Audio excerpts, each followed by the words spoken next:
Last week, we talked about the masks you wear, the versions of yourself you perform depending on who's in the room. But here's the question we didn't answer. What's underneath the mask? Not the real you, in some inspirational sense. Something more uncomfortable. There's a version of you, a complete version, that you've spent your entire life refusing to look at. And the less you look at it, the more power it has over your life. Have you ever had an emotional reaction that surprised you? Maybe someone said something minor and you snapped. Maybe you caught yourself thinking something you'd never say out loud, something cruel or jealous or petty, and immediately thought, "That's not me. I'm not like that." Or maybe it shows up differently for you. Maybe you're always drawn to people who are your opposite.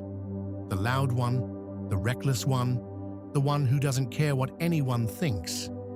And you can't explain why they fascinate you so much. Maybe it's the things you do when nobody's watching, the habits you'd be embarrassed to admit, the thoughts that run through your head in traffic or in an argument. These aren't glitches. They're not random. They're messages from a part of you that's been locked away since childhood. Jung called it the shadow, and it's not what most people think. The shadow isn't your dark side. It isn't evil. It's every part of yourself that you were taught to suppress, hide, or deny. And that includes a lot of good things. Think about it. When you were growing up, you learned very quickly what was acceptable and what wasn't. You learned that anger was bad, or that crying was weak, or that being too loud would get you in trouble. So you pushed those parts of yourself underground, not because they were wrong, but because you were told they were.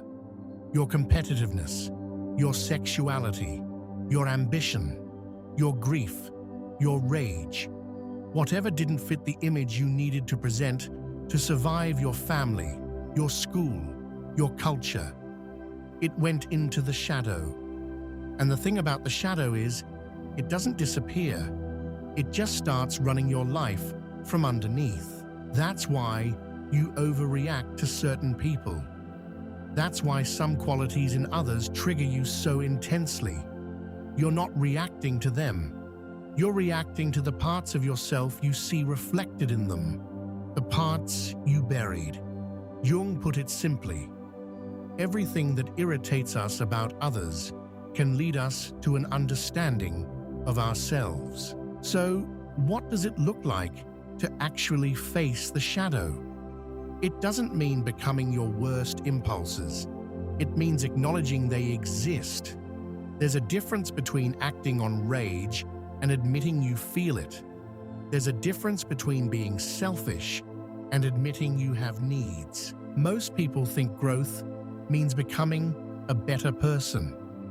But shadow work suggests the opposite.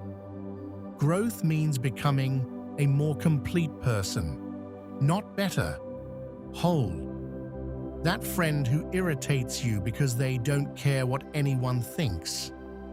Maybe the part of you that doesn't care got buried when you were 7 and someone punished you for speaking up. That's not their problem. That's your shadow showing you what you lost.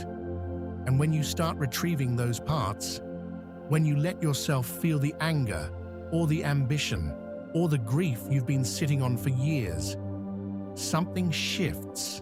The reactions get smaller. The triggers lose their charge. You stop being controlled by something you can't see.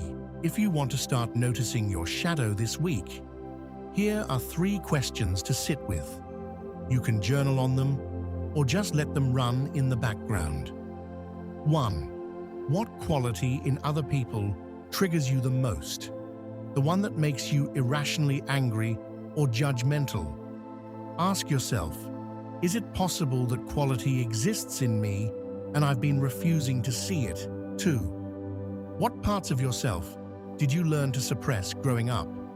What were you told was too much, too loud, too sensitive, too intense, too needy? Where did that part go? 3. When you're alone and no one is watching, who are you?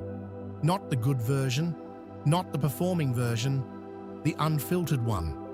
What does that person want that you won't admit out loud? You don't have to answer these right now, but if even one of them made you uncomfortable, you're closer to your shadow than you think. The shadow isn't something you defeat. It isn't something you fix. It's something you learn to see. And when you do, it stops running the show. Most of what holds people back isn't laziness or lack of motivation. It's the war between who they think they are and the parts of themselves they've locked away. And the longer that war goes on, the more exhausting life becomes. Next week, we're looking at the most destructive thing the shadow does when it's ignored: self-sabotage. Why you keep destroying good things in your life and how to stop the cycle before it starts. This is the depth work.